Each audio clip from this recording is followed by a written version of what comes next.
Morning and welcome to today's virtual media conference to apprise you of government's efforts to combat COVID-19. Today with me are the Minister of Health, the Honorable Terence Dial Singh, the Chief Medical Officer, Dr. Roshan Parasram, and Dr. Joanne Paul, Head of the Pediatric Emergency Department at the Eric Williams Medical Sciences Complex. The Minister of Health, the Honorable Terence Dial Singh, will provide an update on COVID-19 in Trinidad and Tobago. Thank you very much, Minister Cox. Good morning to ladies and gentlemen of the media, all citizens of Trinidad and Tobago, wherever you are listening, viewing. The Chief Medical Officer to my left, Dr. Roshan Parasram, and our expert this morning to educate the public about COVID and the pediatric population, Dr. Joanne Paul. What is the global situation today? Right now, there are 2,503,392 cases of COVID in over 200 countries and territories. 2.5 million. It's anybody's guess when we are going to meet 3 million. It seems to me just about a week ago, a week and a half, we were talking about 1.5 million. And when we reach 2 million, we are now at 2.5. That's as we stand now. Globally, 171,796, and persons recovered to date, 659,462. It is against this backdrop of this global pandemic that I now report to the country what we are doing in addition to the capacity that we have to treat with COVID-19. As we build redundancy, as we build extra capacity to cope with the second and third waves, which are inevitable, as we have seen in countries abroad. The AREMA facility will be operational by Friday. That will host 94 cases. We are using that facility in parallel with CORA for mainly suspect cases, pediatric cases, which Dr. Paul will speak to, and also in case we have people on dialysis who are COVID positive and need to be dialyzed, they will be dialyzed separately at AREMA. So that is basically what AREMA will be used for. You have the capacity and the type of cases it will be used for. Augustus Long, 50 beds, that will be used in a similar vein to Couva, for acute and critical cases. As far as Tobago and the promise of 4 ventilators are concerned, I had a chat, well, more than a chat, a discussion on Sunday with the Secretary of Health, Tracy Davison Celestin. The ventilators promised are still stuck in Panama, but what we are doing, we are taking 4 ventilators from Trinidad and sending them to Tobago by hopefully tomorrow. So between tomorrow and Friday, they should reach Tobago. Because we have to also have Tobago ready in case they get an unfortunate spike. So far, they have 5 and they have never used the 5.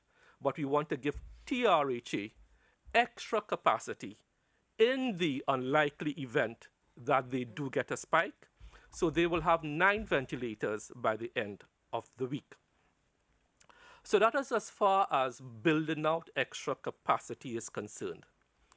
I would now like to bring the country and you, ladies and gentlemen of the media, up to date on what is happening at some of our decanting facilities. At Brooklyn, we currently have 21 persons. The home of football, we were able to transfer 23 persons out of Couva to that step-down facility. So as far as step-down facilities are concerned, you have 21 in Brooklyn, 23 in home of football, and I want to thank the communities for accepting this, and I also want to thank the healthcare workers who have to live with these patients. Remember, when you put people into a step-down facilities, nurses and other healthcare workers actually have to live with these people under the same conditions. So, and in Tacarigua from today, the Barbados contingent, 33, will be housed at Tacarigua. So across 3 step-down facilities, we are going to have 77 persons. And when you marry that with Cora and Couva, where you have 36 people, across the parallel system which we have built, we have 120 persons across the parallel system. I say this to let you know that this parallel system that we have built out has never been done before. And while it is not a boast, it is to just thank healthcare workers and thank these patients who go into this parallel healthcare system. We have never done this before. And the reason I'm saying that is that there are going to be 1 or 2 hiccups along the way. But don't let those 1 or 2 hiccups define what is an excellent plan at the parallel healthcare system. And I want to make the point, while we do this for the first time, our regular healthcare system is also working, albeit with some adjustments, as you know about. So these 120 persons spread across our facilities, we have to regard them as pioneers. We want to thank them for the feedback they are giving us so we can make things even better. It's a learning experience for all of us. And as we move forward with this parallel healthcare system, we will learn, we will improve, but at the end of the day, I think Trinidad and Tobago should be extremely proud of where we are. This has never been done before. And I want to thank both the patients who are working with us, the healthcare workers who live with these patients in these step-down facilities, and ask that the feedback that we get will only help us improve as we move forward. So that's my brief update as to where we are as we build out more facilities, as we send 4 ventilators to Tobago, and where we are with decanting and accommodation today with the 2 groups of people who are coming in from Barbados. Thank you very much, Minister Cox. Thank you, Minister. The Chief Medical Officer, Dr. Roshan Parasram, will provide us with a clinical update. Good morning, Honorable Ministers, members of the viewing and listening public. So in terms of the clinical update for today, 21st of the 4th, 2020, we have submitted 1,380 tests to CAFA thus far. There are unique individual tests in the amount of 1,157, meaning we have repeated on a person more than once 223 tests a day. In terms of total number positive, we have 114 persons. Total number of discharges, 26. We would have had 4 persons going home from the facility at Sandy Grande last evening. Total number of deaths, there would have been 8. Total number of new patients, none over the 24-hour period. So hospitalized between Couva and Cora, we now have 36 persons after we had the decanting, as Minister would have said last night, to the new facility at home of football of 23 persons. We have 10 persons remaining at Cora, all are stable. And at Couva, there's no persons in the ICU. There's no one in the HDU, high dependency unit. There are patients split between the first floor and the 3rd floor. In the 1st floor, we have new patients that would have come in over about a week or so. On the 3rd floor, we have patients that are actually resolving in terms of their symptoms, so they have much milder symptoms on that particular floor. So in total, 26 people within the Couva facility. So as Minister would have said, 21 persons at the Sandy Grande facility and 23 persons at the home of football. Minister Cox. Thank you very much. Let's hear from Dr. Joanne Paul, Head of the Pediatric Emergency Department at the Eric Williams Medical Sciences Complex, who will focus on COVID-19 and children. A good day, Honorable Ministers, Chief Medical Officer, members of the media, and members of the public. I'm just here to talk about a few tidbits on COVID-19 in children. I know we have already heard a lot about how it's less severe. The fact is that it is milder in children. In terms of the reason why they're not sure, there are 3 theories about this.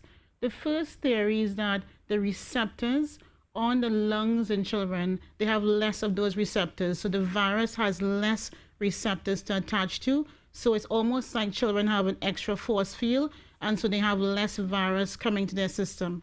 Or the other theory is that their immune system might not be as developed as adults. So therefore there's less immune reaction to the virus. And so when you have all those inflammatory changes with the lungs, you have less so with children, and so they're a little bit more stable with regards to that. The third theory is that children have lots of viruses, so they're exposed to lots of viruses in that first 5 years, and so they might have some cross immunity.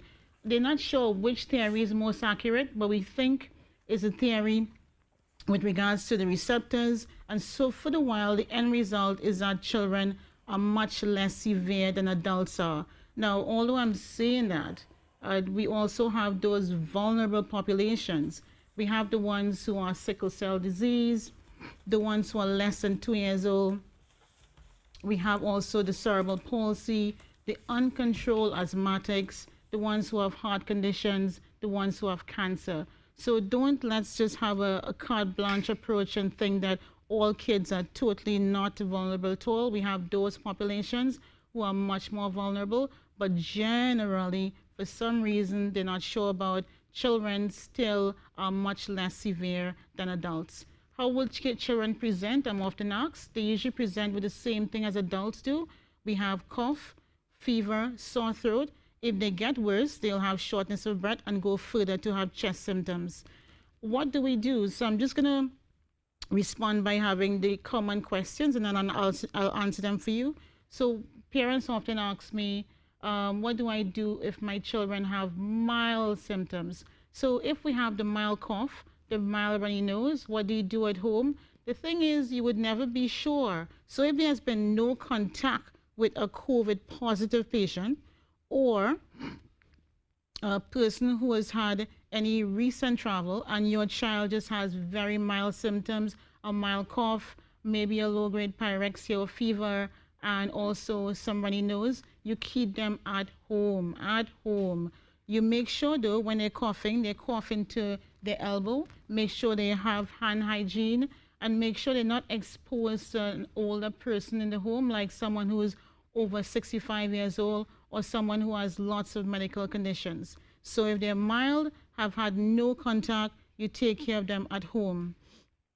If, for instance, they are mild and they have had contact with a COVID positive patient, or someone who has had recent travel who you're not sure about their COVID status, what you will do is contact your pediatrician, your general practice person, or your family doctor, or go to the community in terms of the normal health centers that the minister had spoken about, where you can be tested, and then at that point in time, they can be tested.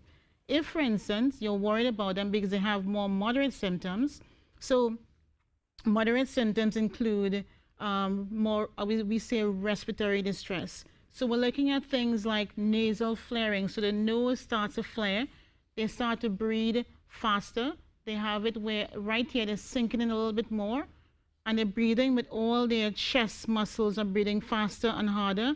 They also, on their abdomen, they're having abdominal breathing. In addition, if you look at their ribs, you're seeing the ribs coming up and down in a V. So if you're seeing all those things and they're breathing faster and harder, you think they might be having more distress. And it's now moved on to shortness of breath, and there might probably be a chest infection there.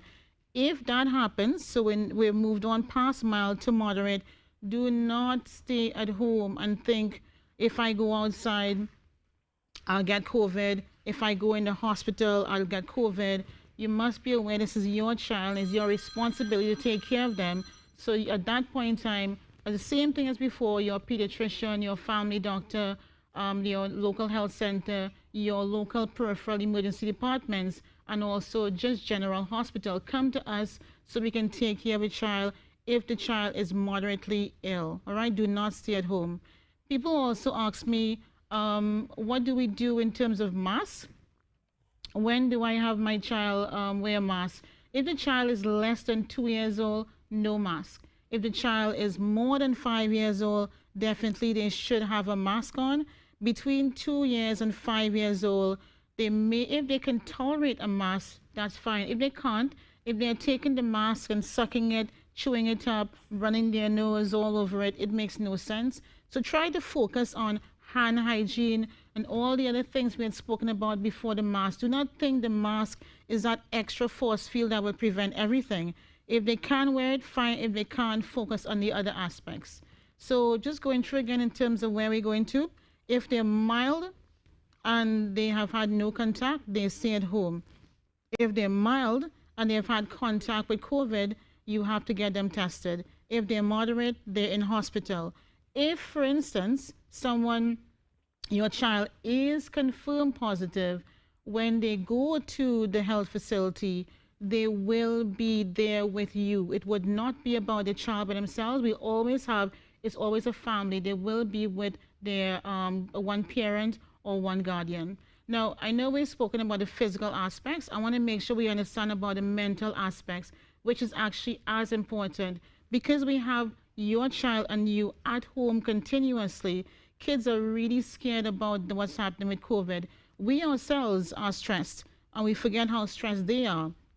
They're a bit worse off. They don't know what's happening. They're not sure what's happening. So if they're younger, they might be confused. But although if they're adolescent, they might not completely understand, similar to what those young boys were doing.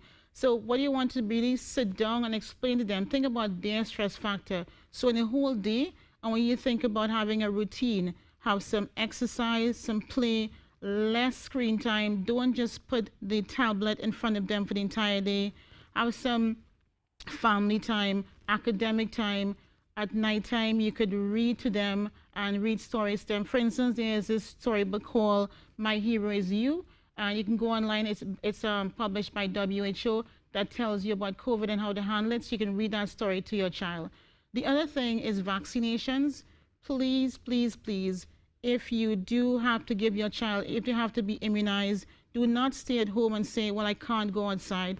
Please still go out there and have your child immunized. We don't want at the end of this year, we have a whole slew of patients and children who have missed their immunizations, who are now extra vulnerable. So I want to just reiterate a few things in micro summary.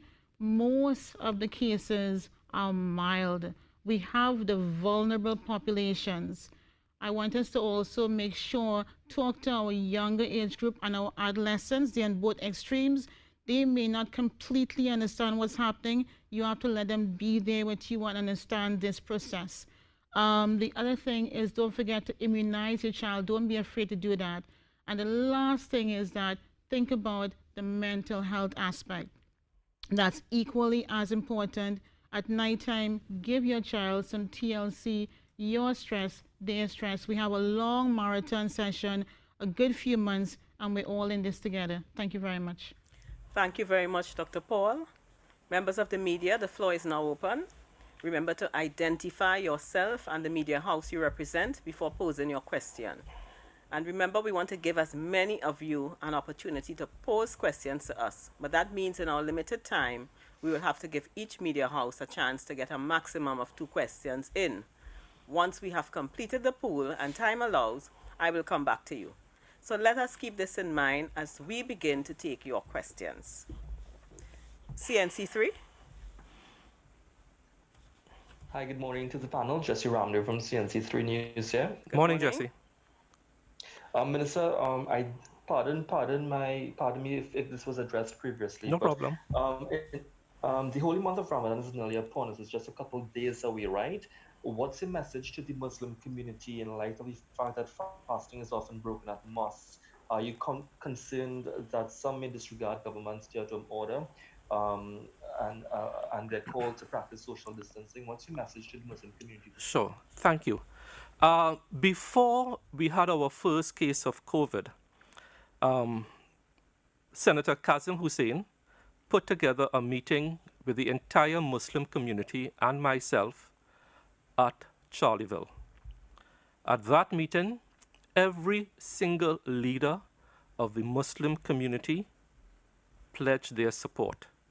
I have seen in the newspaper where various heads of the Muslim community are advising their followers how to maintain their religious obligations at home.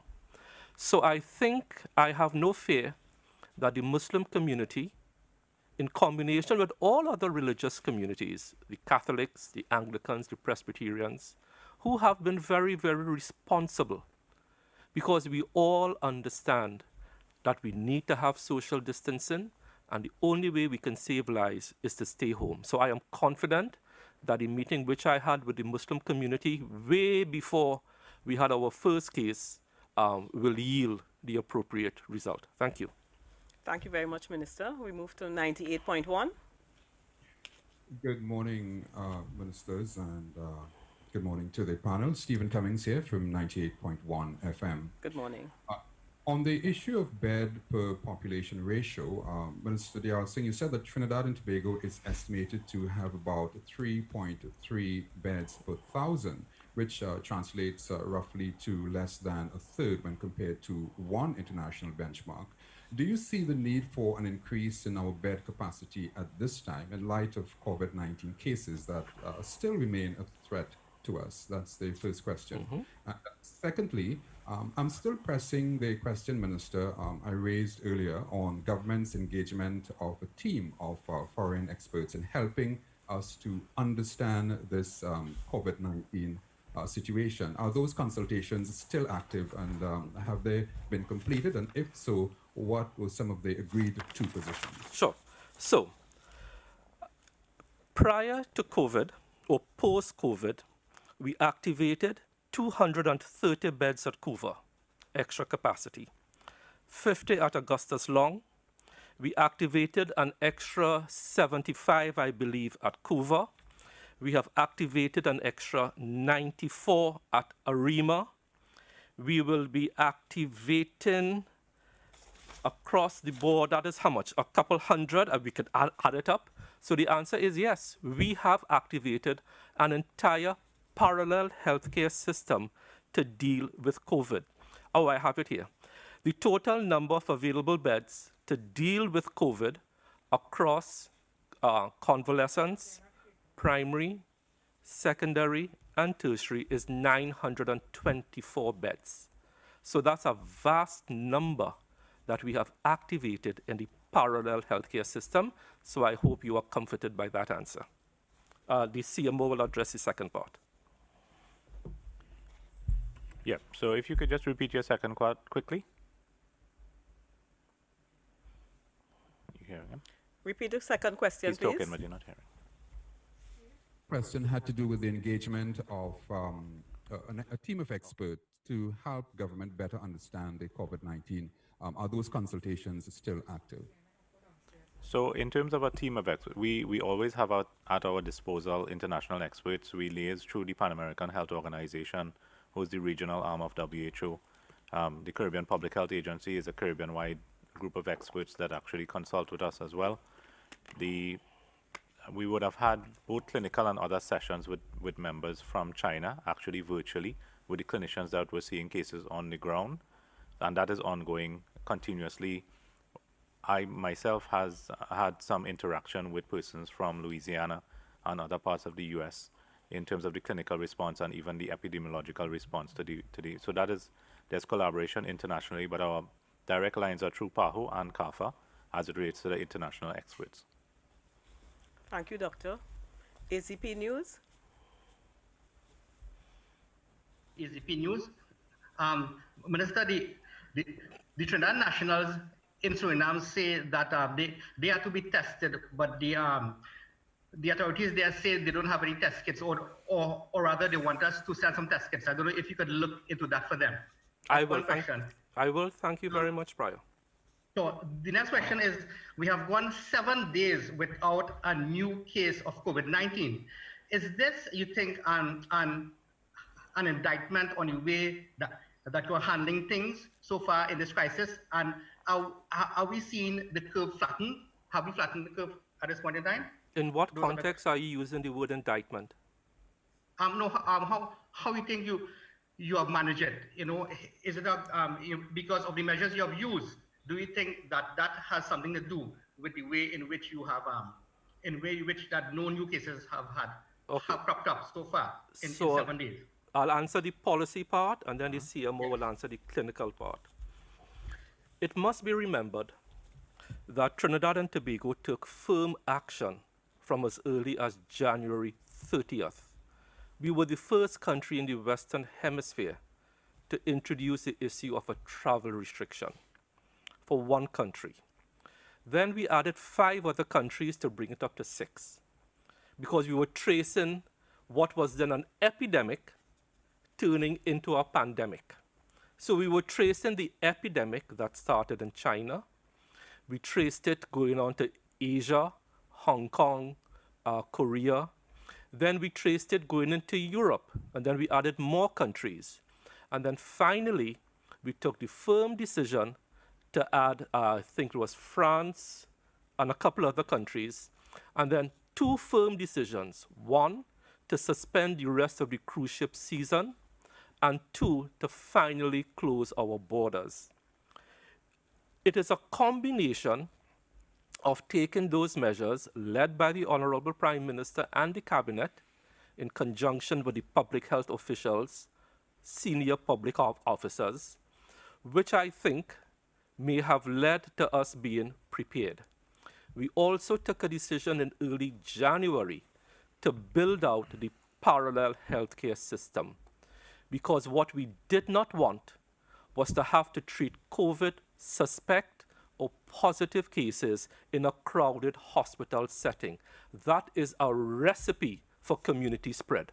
That is a recipe for disaster, because it means now your entire healthcare system is compromised, is infected, and things will just collapse. So I think those policy decisions that we took both at the level of the Prime Minister and the Cabinet and at the Ministry of Health may have led to a manageable situation. However, as we keep saying, if we do not adhere to the calls to stay home, the 2nd and 3rd waves may crash the system. And let me just end by saying, the barometer I use every morning, because I leave home at the same time every morning, is the traffic I see outside the Central Market and the Lighthouse. And let me say, the traffic I am seeing now is the regular August vacation traffic you will see when school is out. So if you minus the school traffic, what I am observing anecdotally at the Lighthouse and at the Central Market from yesterday, Monday, is increased traffic on the road. So if we do not adhere to the to the requests, to the moral suasion to stay home, all these best laid plans will come crashing down upon us. And I now turn over to the CMO to handle the clinical part. So just to take over from where the minister left, if we do not adhere to the stay-at-home measures, what can happen? And if you look at it, we are at the sporadic phase, which means that we may have 1 or 2 cases of local spread in between. If those 1 or 2 persons would move around, and we can see the issue of a person maybe just having some mild symptoms, moving around like normal, going to a supermarket, going to a market, going to a large group of people congregate, or even within a household setting. For instance, if you have large apartment buildings and one person is infected in that kind of scenario, you can have from that one person spread to thousands of people, as we have seen in other parts of the world. So we are actively looking for what we call clusters in the community, which is basically groups of cases in a particular locality. So that is what we are actively looking for at this point, to see if we have 1 person or 2 persons in close proximity geographically linked, and we are using the GIS system to do so as well. We are tracing primary, secondary, tertiary contacts. So we are being pessimistic at this point, actually looking for clusters, because we don't want to think that we are in a situation that will stay static. We have to look for the outliers, and that's what we do on a daily basis to ensure that we're not getting cluster formation. And if we see 2 cases that are geographically linked, we need to put extra pressure in those areas to ensure that it remains 2 and it doesn't go up to 10 or 15 or 20 or 1,000. So that is the stage we're at in terms of the virus and the progression. Thank you very much. Express. Good morning, Camille Hunt, Express. Morning. Good morning. I'm following up on Pryor's question a little bit, where he noted there's been no new cases in 7 days. Minister Dayal Singh, is this progress towards reopening of activities? I'm just trying to get an idea of what criteria has to be met before places are allowed to reopen. Do we have to have like a declining number of cases for a certain period of time? And Dr. Parasram, the Barbados contingent, are they going to be tested when they arrive? Can you give a little more detail on what procedure is going to apply to them? So I would thank you, Camille. I will take the first part of the question.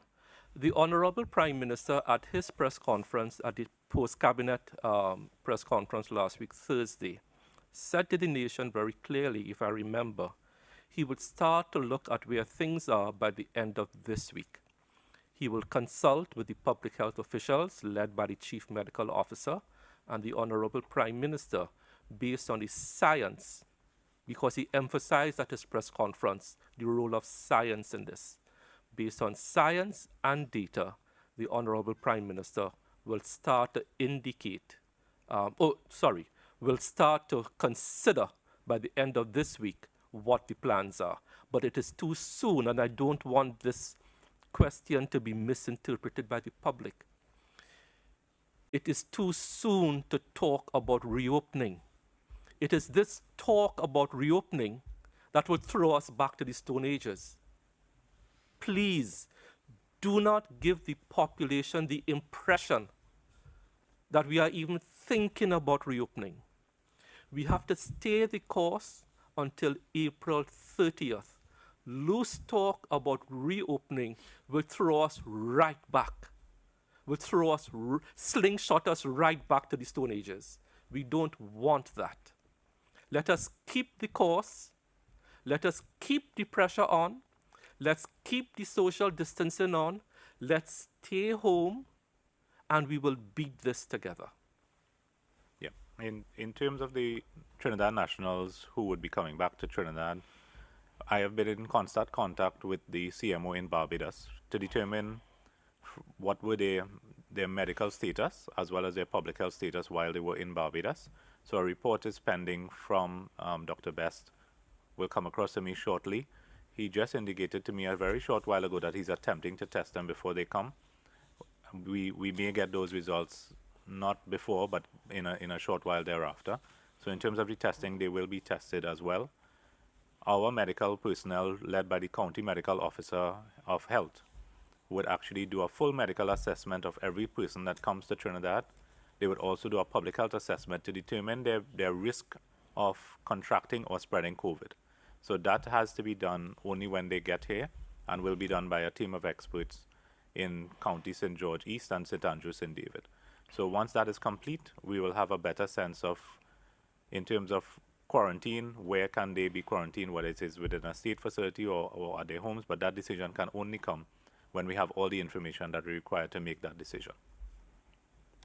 Thank you. Tobago, Channel 5. Hi, good morning. Candace Jackson from Tobago Channel 5. My question is for the CMO. What have you seen about what has been most successful in terms of treatments towards our COVID patients here in Trinidad and Tobago? So, as you have noted before, we still don't have, as the world, we don't have a specific treatment for COVID-19, so there's no specific treatment. The ICU practitioners have done their usual job in terms of intensive care support, high dependency unit support, meaning that we are supporting the patients as they need. They would have had a few patients on ventilatory support, and Dr. Parkinson would have gone into length as to how a ventilator works. So we are doing what is called supportive care. There's no specific treatment, and we are following our clinical guidelines from WHO as was laid out from the start. And we continue to do so. Minister Cox, before we go to the next question, may I just remind the media that there were many questions over the past couple of weeks about the pediatric population. We do have with us Dr. Joanne Paul. It is difficult to bring her back. So please, if we could use this opportunity, because the media had a lot of questions about the pediatric population and COVID. So let's take advantage of her presence here this morning. Thank you. Okay. Were you finished, Doctor? Yes. Yes. Yeah. Okay. We move to Newsday. Hello, morning. Good morning. Identify yourself, please. Yes, morning, Clint Chantak Newsday. Yes, Clint Chantak Newsday. Yes? Your questions? We are hearing you. Yes, right. I wanted to ask right. Wanted to ask the minister, regarding what you said about surveillance testing and so on, ramping it up. Are you all looking to, how soon is that information going to be, say, readily available to the recovery team that the Prime Minister is heading in terms of guiding them in terms of when we re-engage and when we don't? Okay, so, And secondly, I wanted to also ask whether the, with regards to the stocks of PPE all have in the country, what's the current level at? sure. And are we experiencing any challenges in terms of getting that PPE in? And is it a situation that some other countries might be hoarding the supplies and we're not getting it? Okay. So let me take the first part of the question. I could tell you that Minister Robert LeHunt has reached out to me, and he is to give me, let's say, a shopping list of what Trinidad post-COVID or during COVID will look like. We will be compiling that scenario for Minister LeHunt and pass it on to him, which I am sure he will feed into the Prime Minister's team for the post-COVID recovery. So the answer is yes. The CMO will come up with the different matrices and so on.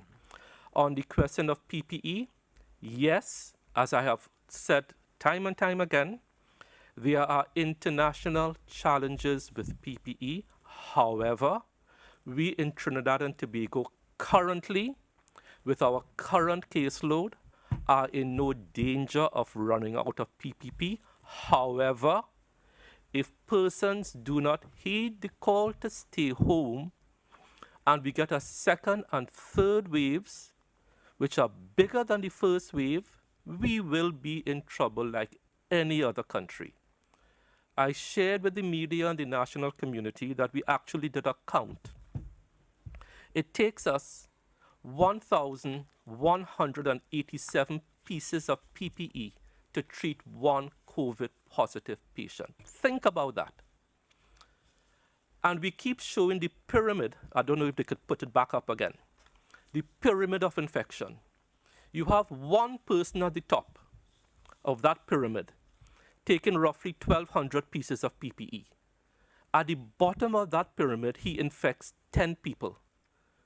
That moves it to 12,000 pieces of PPE.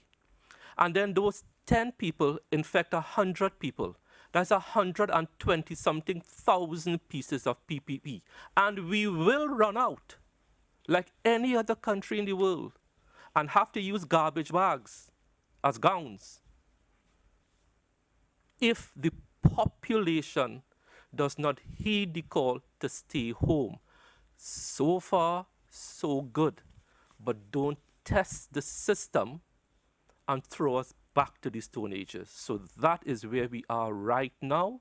We are in a decent place. But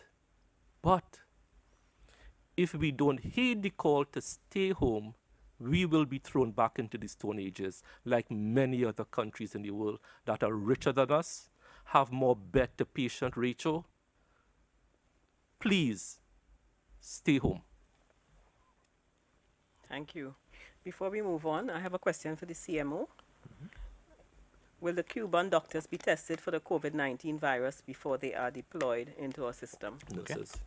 So the Cuban nurses that come in, they would be put in self-quarantine for a period of 14 days. If they become symptomatic at any stage, they will be tested just like anyone else. We have also received documentation from Cuba which indicates their medical status prior to them coming to us, but they will be quarantined at a state facility for the 14 days before they are deployed into the healthcare workforce. Thank you. Astronaut News. Gwyneth Stewart, Astronaut Health Newspaper. Good morning, everyone. Good morning, Gwyneth. My question is concerning the nurses who are in the step-down facilities. Is there any plan for a time limit of their stay in terms of maybe isolating them after a period of time, and so that they would not be constantly exposed to the incoming influx of new patients? Right. So in terms of the way we deal with the healthcare workers at those stations, I would have visited Homa Football and Tacriga yesterday myself. There are what we call hot zones and cold zones, right? These are patients that require very minimal levels of care. So they are patients that would have been in hospital, have now recovered, they actually have no symptoms. They are waiting their first negative, some of them are waiting their second negative. So there's a hot zone where the patients are, meaning, and it's well cordoned off, it's between the hot and the cold zone. So the nurses only enter the hot zone if and when needed for a very small period of time. And they wear, of course, the PPE that is required. There's a station for putting on, donning your PPE before you go in. There's a station for doffing it, taking it off, and of course, doing all these sanitary measures, hand washing, etc. As I said, the key to it is really having them in there for minimal amounts of time at any period of time. Most of the time they spend in the cold zone, which is outside of the area where the patients are. If there's any issues, then they don their PPE and they go into the hot zone. So that's the way we control in terms of infection and cross-contamination within that setting. Really minimal contact and using your PPE when you're there. And they stay on site for the entire duration of the time where they're looking after that group of people. There's no back and forth usually to their home or anything else. And there would be a period of decontamination at the end as well. Wire 868. Hi, good day. Lasana Liebert, Wire 868. Morning, Lasana. Yes, morning. To help us gauge what is happening in the communities, could you give an idea of maybe the number of phone calls reporting COVID symptoms that we got after the first case in March, and perhaps over the last 2 weeks, and what you read from that? And also, out of the 50 odd positive cases outside of the cruise ship passengers, how many have we completed contact tracing for? And if you could give an idea of what that process entails. Sure. Okay, so Lasana, I'll take the first part of the question, and you read my mind. We normally have a meeting at 8:45 every morning before we come here. We have a 14-member team at the ministry dealing with this. And I asked for that same statistic this morning. So hopefully I'll have it for you tomorrow as to the number of calls, okay? Yeah. In terms of contact tracing, I believe Dr. Hines would have indicated that for the cohort generally, the primary and secondary contacts would have been upwards of 715 yesterday when he was on air. We are continuously tracking all of them, and we go beyond secondary exposure. We go to tertiary exposure as well, just to be on the safe side. And as we have seen, if someone, for instance, would have attended in the early days, you want to ask something else before I continue? You said how many people we have looked at so far. I just wanted to know how many of the actual patients that we did contact tracing for as well. Yeah, so as Dr. Hines, yes, outside of the cruise ship, because the cruise ship would not have had contact to anyone in Trinidad. As you know, they would have been taken straight off the aircraft and went into Balandra. So those passengers are separate and apart in terms of contact tracing. So they would not have had any contact tracing done on that group. But outside of that, Dr. Hines would have indicated upwards of 715, and that includes the 62 odd at the time that we would have had. And of course, once we get persons added to that list, we will do contact tracing, primary, secondary, and tertiary contacts of all of them, making sure that they understand that they need to stay home. And in cases where you have families, the families need to stay home, which is the most important thing in the event that they do get symptoms within that 14-day period. So that's the critical part of what we are doing now, the most critical part in terms of contact tracing. It is extremely important. So every case that we get, we try to link them to primary, secondary, and tertiary contacts, making sure those people know that they're not supposed to move about. Because if one of those people move about with mild symptoms even, go to crowded areas, go to areas where we have a high volume of people, the risk is very great. As we saw the pyramid, there can be a cascade of infection occurring. So once you are listed as a primary, secondary, or tertiary contact, you're actually supposed to be home during the entire stay. So that's how we are doing the contact tracing, and it continues. Just to give an example, if you have a contact in a school, for instance, in the early days, we would have had those, or a university, we're looking at thousands of people that were primary and secondary and tertiary contacts that were listed in those cases. So just to give an idea of what was happening and what is happening at the Ministry of Health to trace those people. Thank you. I have a question. I think maybe it's for the minister. What happened to the 4,000 test kits from China? Sure. So as we indicated yesterday, 1,750 of those kits will now be in use because we got in the extraction kits. And it is those kits now, extraction kits, matched to the test kits from China, we are going to start to use to ramp up our testing from next week, Monday, I think we are hoping for. Thank you. Thank you. Yolande Thomas? Yes, good morning to the Minister and the CMO, as well as media practitioners. I just wanted to find out from the CMO, persons who would have died of COVID-19, is there any evidence to suggest that cremation is better as opposed to burial? No, so there isn't any evidence to support either one, to be honest, and we are allowing both cremations or burials to occur, but the cremations, when they occur, are occurring within a crematorium setting and not on an open pyre. So that's the difference in terms of containment. The WHO has recommended both, either or, and we have used in Trinidad either cremation or burial as well.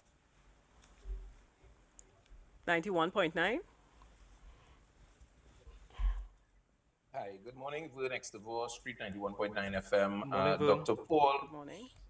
Hi, Dr. Paul, I just want to pose one question to you and probably one other going across to the Minister and the CMO.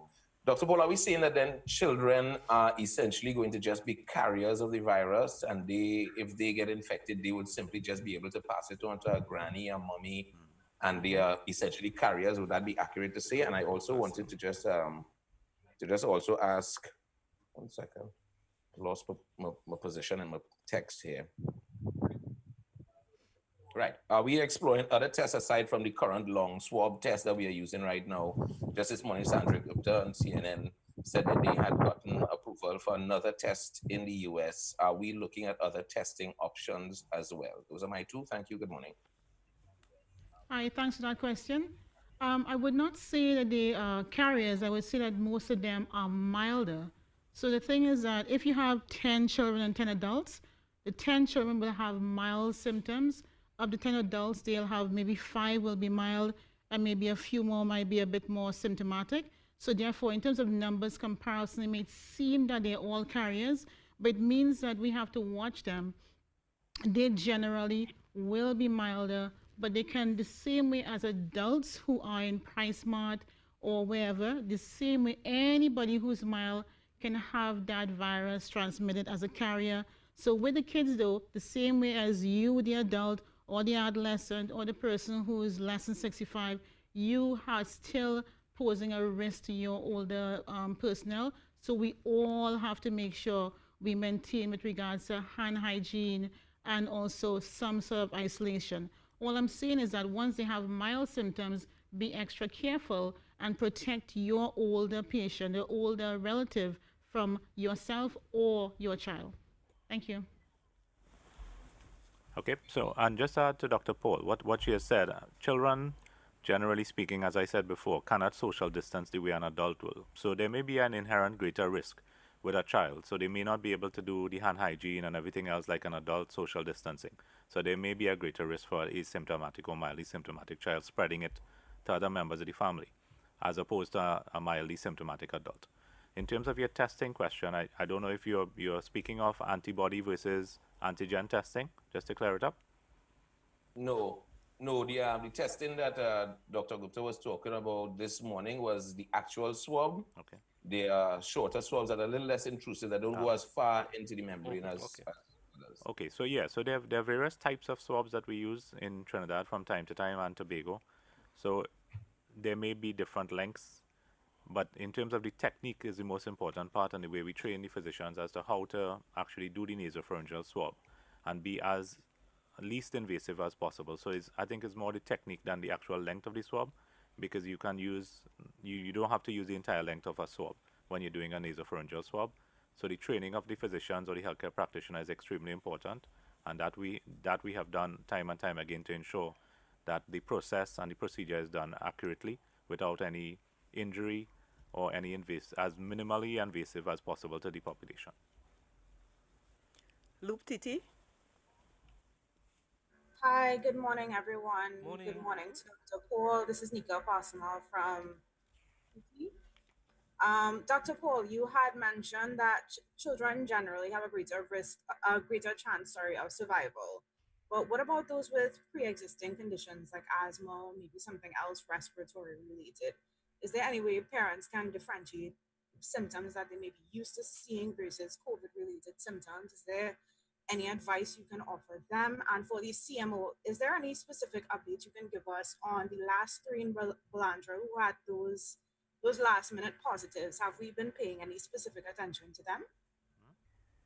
Thanks for your question. That's a really good question. So, if, for instance, as a parent, remember my primary responsibility is to make sure I protect my child. I'm aware of what's happening.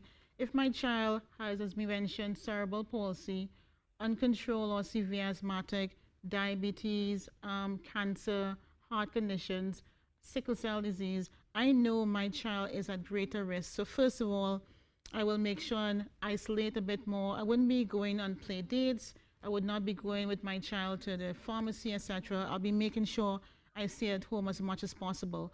If, for instance, my child becomes febrile, having a fever, cough, and seems to have milder symptoms, that will probably talk to my pediatrician or my family doctor a little bit earlier. But also, as I mentioned before, if they start having those signs of worsened distress where you're seeing them breathing faster, do not wait for too long. You know, especially that this child, although it's milder with all children, your child who has those extra illnesses is at higher risk. So I would say take them straight away, seek medical attention, don't take a chance. Go to your hospital, health center, peripheral emergency department. Make sure you tell them my child has this and I'm worried about COVID and I want to be seen and assessed appropriately. So be very cautious with those. I don't want us to just be carte blanche and be happy. Oh, yeah, my child is going to be mild. There are some populations, less than 2 years old especially, there are some populations who are still very vulnerable, and we have to take this very seriously. Thank you. Just answer Lisana. Lisana, I just got some information for you. From the 14th to the 20th of April, there were 954 calls. This shows a sharp reduction from when we set up the hotline in the very beginning, where there were thousands of calls. So just from the period 14th to 20th, 954 calls. Yep, so in terms of the three persons at Balandra, yes, we are paying particular attention to them. They are doing well.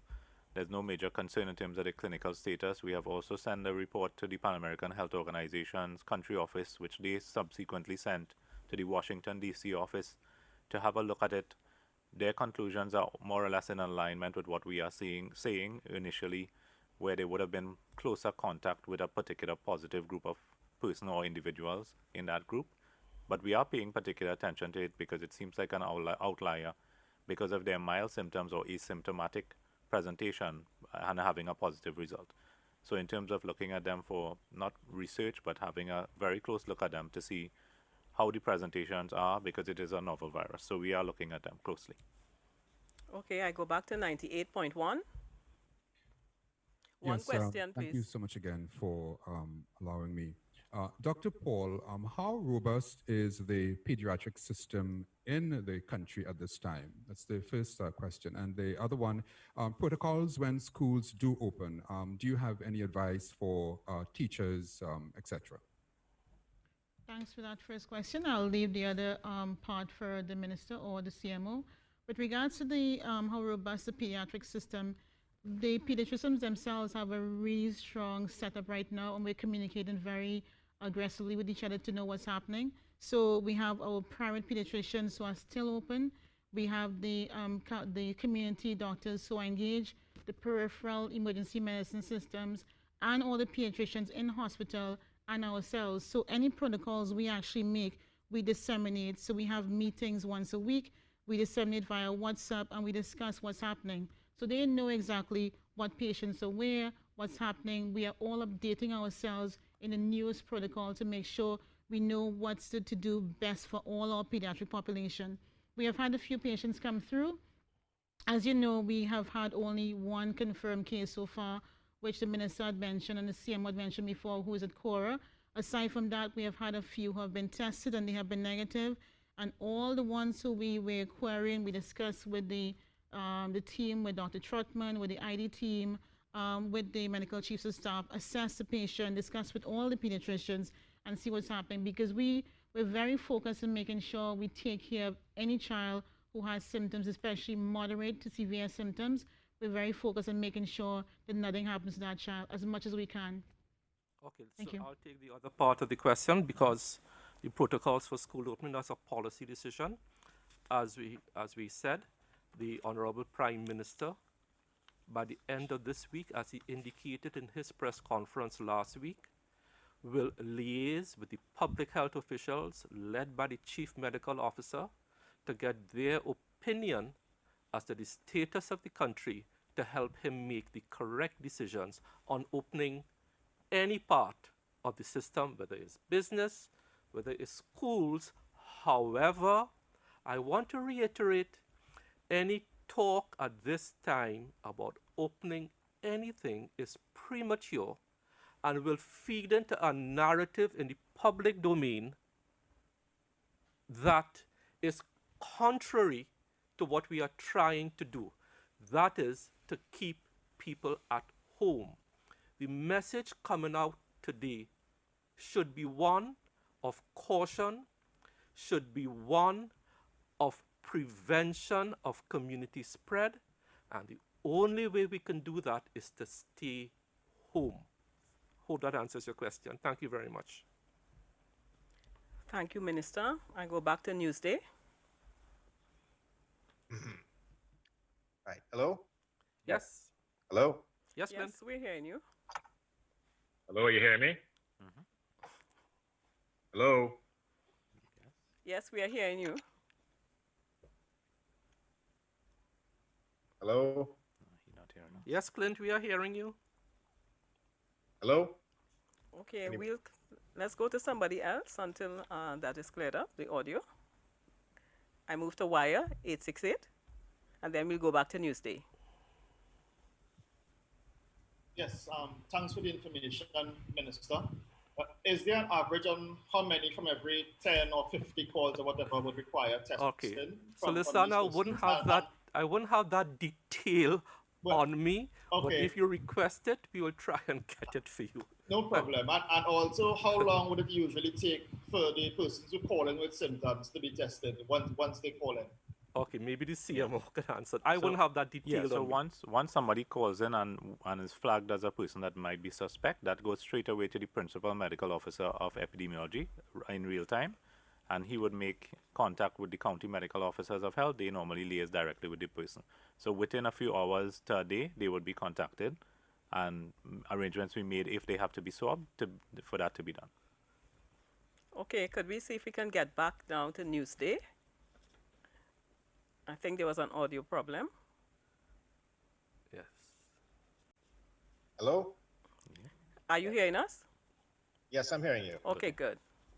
Okay, I wanted to ask, well, this is actually a question for both Ministers Dayal Singh and Cox. You've had one of your parliamentary colleagues, Prakash Ramada, expressing some concerns that you've had a bit of overreach by government within recent times regarding some of the public health regulations and all of that, and he was questioning whether there's going to be any parliamentary sitting anytime soon to deal with any of these matters. So anything either of you could say on this?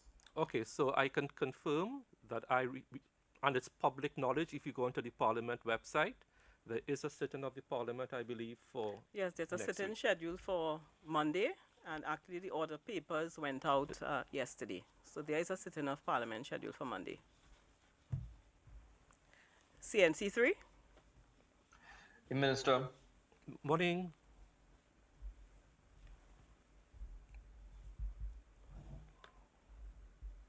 Hi, good morning. Are you hearing us? CNC3?